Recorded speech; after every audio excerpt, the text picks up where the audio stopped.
What's up guys, Houndish here, and today we have the weekly reset roundup for February 7th. And this week we're only a week out from the season finale, but as always in the reset for today, we'll cover major updates for the week, and then gameplay and activities, Nightfall's featured endgame stuff, new weekly challenges, as well as rewards and the Eververse inventory for the week. So, as always, I hope you find the breakdown helpful today. But firstly guys, the video today is sponsored by Factor, who deliver fresh ready-made meals directly to your doorstep. And if you're like me and find that you feel too busy to reliably eat well, then Factor have some awesome menus which help you to keep nourished with high quality, healthy and tasty meals with no prep or mess. And so Factor help us to save on time and effort, sending out fully prepared meals with fresh ingredients. And this allows us to get high quality food in just minutes without compromising on healthiness. All of their meals are dietitian approved, so whether you want easy meal prep or you're after keto, low calorie or vegan and vegetarian food, they have options for everybody, and that includes more than 27 meal options each week, with full flexibility to increase, reduce or pause your order at any time. This can also help us to save some cash and makes it easy to avoid ordering fast food, and Factor meals are perfect for gamers who are looking for convenient, tasty meals. And for me personally, Factor meals have been really helpful as I dread cooking normally, but I actually find it quite enjoyable when all of the prep work is done for me, and I don't have to destroy my kitchen in the process. I mean, nobody loves cleaning up after meal prep, right? Even better though, Factor have additional add-ons like smoothies, keto shakes, and desserts to help keep your nutrition exciting. And so,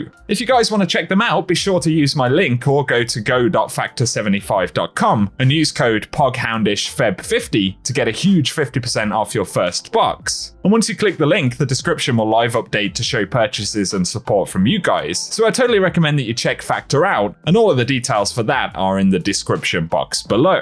Now though, as we get into Destiny 2 gameplay stuff for this week, I know I've mentioned this a couple of times, but there is going to be a season finale kicking off on the 14th of February. That'll include a new activity and quest according to Bungie, and it will be available immediately for players who have completed the More Than a Weapon quest, which of course is the season story quest. So if you want to be sure to get access to that stuff as soon as it drops, be sure to complete the More Than a Weapon quest steps before the 14th of February. Up next though, we get onto seasonal challenges for the week, so there are only 3 currently visible right here, and they include Seraph Shield to locate all Warmind nodes and destroy all security drones in the exotic mission Operation Seraph Shield, and the reward for completing that is Seraphic Umbral Energy as well as Challenger XP. Then we've got EDZ activities to earn progress by completing bounties, patrols, public events and lost sectors on the EDZ, and that will award Challenger XP and Bright Dust. And then Vanguard Ornament to acquire the Vanguard Ornament for the Veliz X Pulse Rifle. There may be other challenges as well which are classified at the moment, so we'll simply have to wait and see.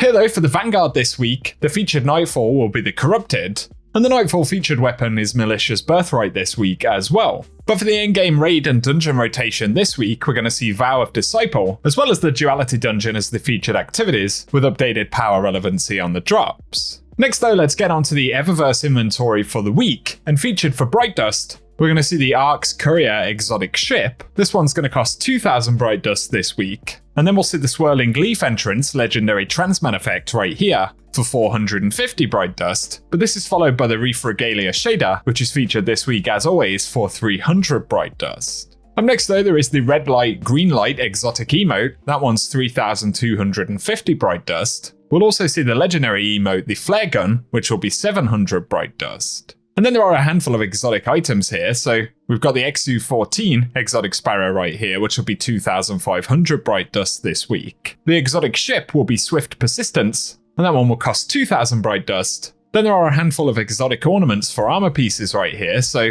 for the hunters we've got the Isochronal Nanofluid, which is for Renewal Grasps. That will cost 1,500 Bright Dust. For the same price, Titans this week will get the Abyss Inverted, which is an ornament for Heart of Inmost Light. And finally for the Warlocks, there is the Rayonant Tracery for Secant Filaments. Once again, that will cost 1,500 Bright Dust, but for the featured weapon ornament this week, it's one for Divinity, and that's going to be 1,250 Bright Dust, and it's the Atropos exotic ornament. But very finally, there is also the Burning Maul projection, a legendary ghost projection there for 1,500 Bright Dust this week.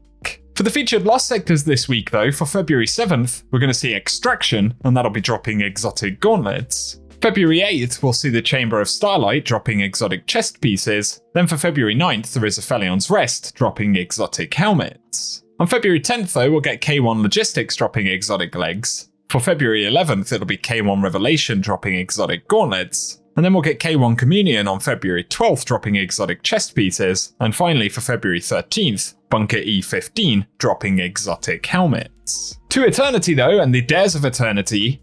On top of the primary Dares drops this week, we've got Rotation 2 armor pieces, which include Scatterhorn armor set and the Prefectus armor. That's the Season of the Chosen season set. But there'll also be weapons from Season of the Chosen featured this week, and some world drops from Season of the Worthy.